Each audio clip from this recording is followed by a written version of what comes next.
ผู้ชายมาเป็นลอย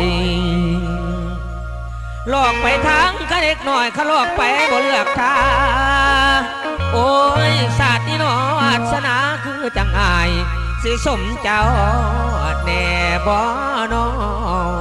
คนงาม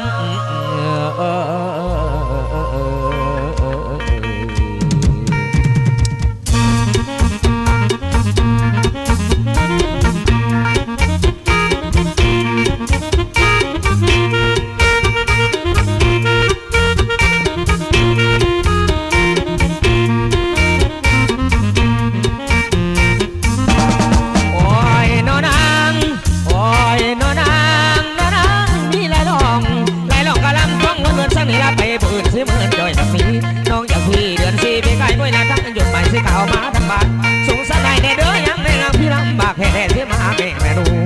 ผู้บอกว่ายังคอยไม่ได้ไม่จอยแล้วจบผู้เห็นกระเจ็บกับหัวใจลำสินลำเป็นอาจจะเห็นแล้วเนื้อยังกลับมาออกภาษาอย่าไปโน้ตเพื่อนทุกคนเข้าสนุกสนานเดี๋ยวไปแล้วจะไม่หนุมานวิ่งกะบานกะบ้านกลับมาเข้าหาที่ว่าหกมาจะสุดโกโก้น้ำไม่แน่นะย้ายห่างไปห่างกันรถยิ่งใจสายกระใจเข้าหาเรื่องเจ็บพอนักบอกพี่เราไม่ได้หนีจากไอ้ไม่ได้เอาต้องเจ้าด่านั่งเอาสมรุนสาวหน้าบ้านชมก็เห็นโค้งข่าวมาสบายเหมือนชายทลามุนเดินไปมาไหลลงไหลลงเรื่อยเดินมาทับไปทะลังใจนอดำกันมาสาเด้อเอวบางที่ยังรอข้างรอรับน้องกลับมาสามทำหน้าทำไมเยอะลงอะไรเถื่อนลิ้นที่เมาหมดคุ้มที่จากมุมคอยจากเกตาบ้านตั้งแต่วันสุกันยังพอลืมนั่งนม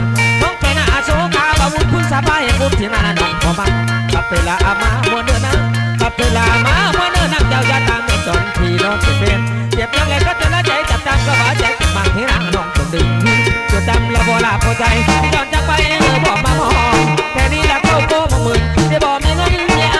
บ่มีบ่มองบ่มีเงินจ้าเด็กคุณค่าแม่มาก็เหมือนเอาเงินบางราชการหาบ่บนเท้าถึงจะบุญเสียน้องสันดาวหารับจ้างเช้าจังจะจริงหารับจ้างเช้าจังจะจริงมันสุดละใจเลยเด้ผมหุ่นน้อยคอยอาสางฟังหุ่นแต่คุณท้ามันคุณบุกบุญที่ตัวละน้องสันดาวคอยน้องพี่แต่เดือนละ4 เดือน 3คอยน้องพี่เดือน4 เดือน 3ไว้หน้าเสาคนงามตามาถึงบ้านตามารถถึงบ้าน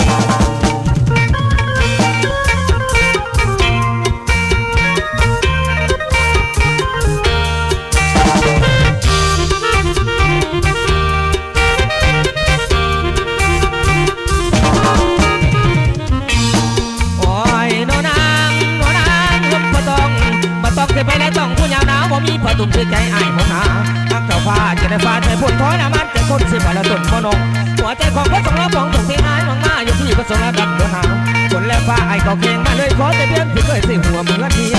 พ่อแม่ละเท่าเกทั้งสองพ่อแม่ละเท่าเกทั้งสอง